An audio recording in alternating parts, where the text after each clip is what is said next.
Всем привет, меня зовут Анна, и вы на канале Добрый Ёж. Сегодня я предлагаю поговорить вам про ошибки, которые я совершила при выращивании клубники. В сети очень много различной информации о том, как правильно выращивать клубнику, но на практике зачастую все складывается совершенно иначе. И печальным опытом, как правило, немногие делятся.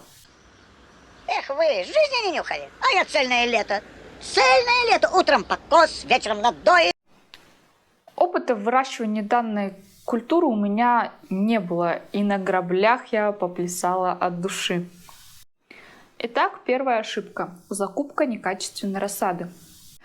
Покупала изначально я копанку, 1500 кустов, но купила ее рано, она мне пришла в мае. Но к тому моменту у нас еще не было даже гряд. Пришлось оперативно высаживать ее в стаканчики, рассада начала очень сильно болеть, и в итоге в живых осталось только 150 кустов. Во второй раз я также решила заказать копанку. Почему? Потому что это дешевле. Что у вас, средств нету? Средства у нас есть. У нас ума не хватает. Заказала копанку. Она пришла, вроде бы живая, в нормальном состоянии, но была очень-очень вытянутая. Высадили мы ее в начале августа 2020 года. Прижилась, но было очень много выпадов, 30% точно у нас не прижилось. Ошибка номер 2. Некачественно были сделаны гряды. Решили облегчить себе жизнь, быстренько сделать гряды, и концы мульчирующей пленки просто присыпали слегка землей и придавили досками, камнями. Как итог, поднялся сильный ветер, и просто у нас вся пленка задралась. В итоге в 2021 году мы переделывали все 27 гряд. Что? Опять? Третья ошибка. Забили каплю. Решили медный купорос прогнать через капельный полив. Итог. Капля забилась, и в 2021 году меняли еще и каплю. Четвертая ошибка. Не учли особенности сорта Азия. При переливах появляются корневые гнили, и мы слишком поздно защитили свои кустики от проливных дождей, и еще к тому же кинули 2 капли на гряду. Как итог, был перелив, были гнили и были выпады. Пятая ошибка. Неправильно сделали тоннели. Разместили дуги далеко друг от друга и плохо натянули пленку. Как итог, при сильных дождях вода скапливалась на пленке и приходилось каждые полчаса ходить и сливать ее. А если дожди шли ночью, то под тяжестью воды кусты сильно приминались. Ошибка 6. Металл для затеняющей сетки. Профильная труба 20 мм очень сильно прогнулась под тяжестью затеняющей сетки. Также мы ее плохо натянули, и со временем она очень сильно провисла так, что под ней невозможно было ходить.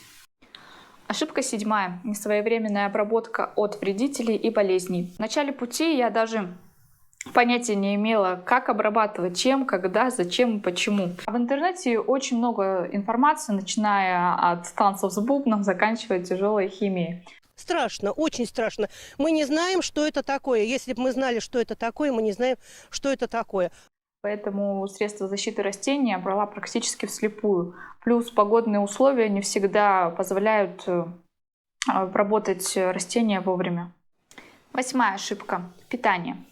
То же самое, что и со средствами защиты растений. Информации много, а что именно нужно растению и в какой период, я и не знала.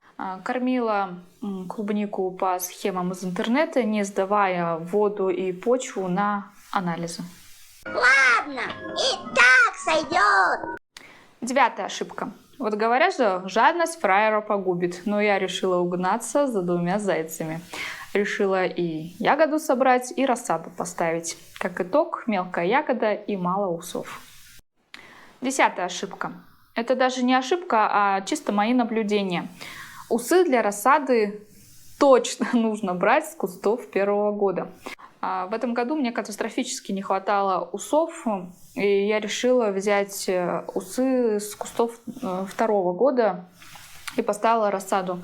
Рассада укоренялась очень-очень плохо, болела, была некачественная, и в итоге я всю рассаду со старых кустов просто выкинула. 11-я ошибка. Рассадник нужно делать со столами. Во-первых, это удобно для работы, а во-вторых, растюшкам будет не так холодно от земли.